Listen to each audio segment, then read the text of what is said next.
Oh boy. Short version is, I was supposed to get a haircut today. I did not get that haircut. So I'm recording this the day before the winter storm, that huge blizzard that's supposed to hit us in January. It's supposed to be 2 feet of snow. People are anticipating power outages.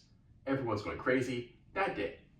The day before that day, rather. So I had scheduled a haircut, and my barber is about 40 minutes away.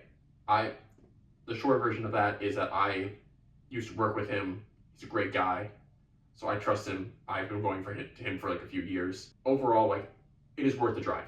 So I'm about to go to my car, and I press the remote button just to, like, open the door, and I noticed that it's not opening. Okay, I've had this happen before. I figured that like the battery in the remote died, because that actually happened a few weeks ago. I was like, okay, I don't really want to fix this, but I could just run inside and get my other key. And so I figured, like, I'll do it later. I open the car manually, open the door, put it in the ignition, turn it. The car doesn't turn on. The battery died. And I realized that even though I've been driving it probably like once or twice a week, because it is so cold, the battery just didn't make it. So I'm sitting in my car, and I realized that just like, okay, this is a problem. And this is about like 10, my appointment was about like 11:30.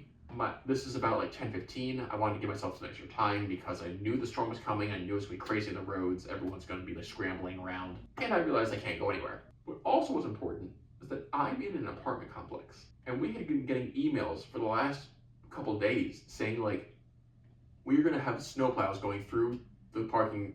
We're going to have snowplows going through the parking lot like every 10 seconds. Like, when we say that you need to move your car, you need to be able to move your car, because we need to be able to move the snow out.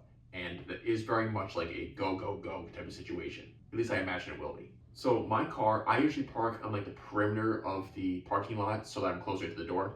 I just happened to be parked in the middle of the parking lot, and I was facing inward. My nose was facing inward, and there's another car in front of me. So my car was basically trapped in the middle of the parking lot with no way to move it. I even tried to like turn the car to like neutral so I can like possibly push it, and it doesn't move. I can't turn it at all. I step out of the car, open the trunk, and the first thing I do is I call one of my friends who happens to live near the area. When he answers, I hear him say like, maybe he's in the store.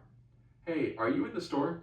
And this store, I live right next to the store that he happened to be in. And I was like, no, are you in the store? And then he says, yeah, my girlfriend and I are happen to be in the checkout area. And I was like, okay, when you're done, come over here.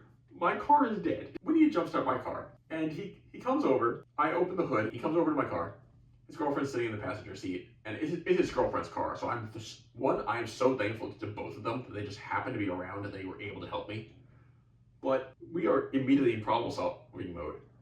Thankfully, my friend has more experience with cars than I have, because I know nothing about cars. I know like the basics. I had spark plugs in the back, but I was like, I hope they know how to do this better than I do, because for those who don't know, if you don't do these spark plugs correctly while you're jump starting a car, the car can explode. It is not something you want to happen in the middle of a parking lot right before a winter storm. Just to put it lightly. So he pulls up behind me, because that's the only spot that's like available, and I pull out I untangle the extension cords, the spark plugs, and we quickly realize like, yeah, this isn't gonna reach. We need to be able to move the car. So he gets in the car, he tries to put it into neutral, and he's not able to do it. And we figure like, he knows more about cars than I do, like I said. So he figures like we can like manually shift it into neutral by removing some of the panels, but it would take a lot of effort, and we didn't have the time or resources in the moment. So I realized like, I'm just gonna call the landlord of my area and ask them if they can call the person who has the car that's sitting in front of mine and just have them move it.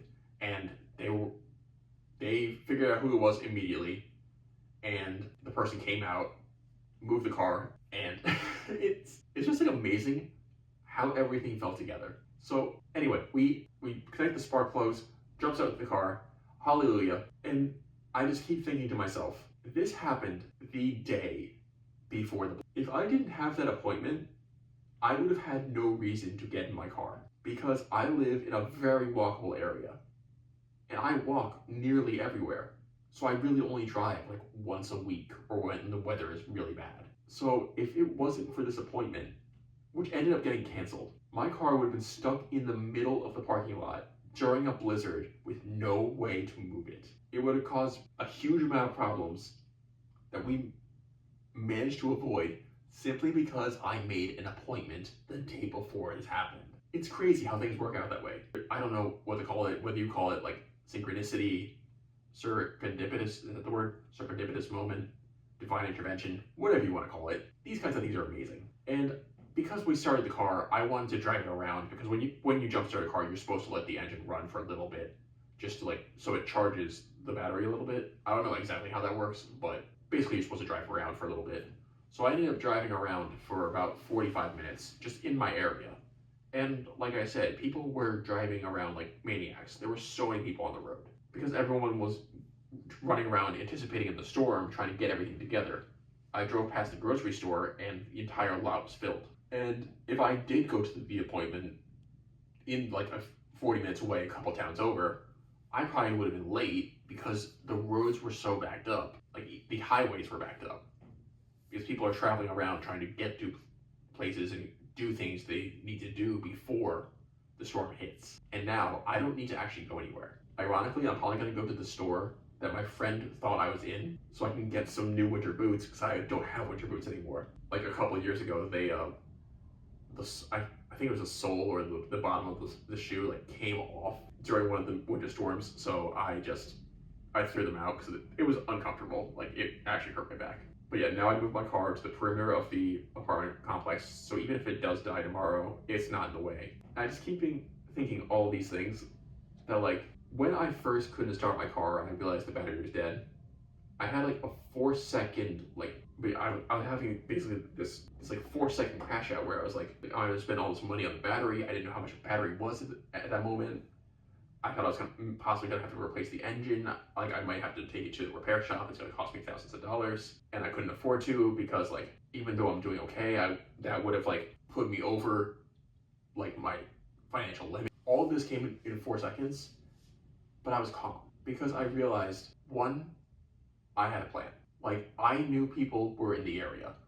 I am part of a running group, and that running group is so interconnected. I could have called any of them and someone would have answered. And because all you need to jumpstart a car is spark plugs and 2 cars, well, another car rather, realistically anyone could have come over and we would have figured out how to jumpstart the car. The second thing was, I live in a walkable area. If I somehow lose my car for any reason, I am still able to go places. My last apartment was not in a walkable area. You need to get into a car to go 2 minutes down the road to walk in the park. I don't need to do that anymore. And just going back to the people that I know, they're just like, I have good friends here. Like that friend who helped me out, I'm taking him out to lunch. He helps me way more than he knows right now. And yeah, now that the car's good, I'm making sure that I'm driving it at least 2 or 3 times a week. Even if I don't really have to go anywhere, I'm just gonna drive. And the thing was, because I didn't have that appointment anymore, I still ended up driving for about 45 minutes. And I just decided like, I'm gonna drive down parts of my area that I haven't been to before. And I traveled down all these roads that I've probably walked down parts of them, but I've never driven down them. It's a very different perspective. So that's the story I had for today. I hope you enjoyed it. It is actually not even 1 o'clock yet. Like it's a Saturday. It's not even 1 o'clock yet. I didn't have lunch yet. I kind of just spitballing this entire story because it's crazy how everything aligned so perfectly, even though things were wrong. Things went wrong, but like that crash out I mentioned before, it was 4 seconds, but if this had happened like 5 months ago, I would have catastrophized out the wazoo. And all those things that I mentioned, all those things that I mentioned before would have like destroyed me. But I am in a good place right now. And I think it's because I know people support me, I know I have a plan, and I trust myself and the people that I know. So yeah, I'm gonna go get some lunch, probably buy some new snow boots. Hope you enjoy the rest of your day, and I'll see you later.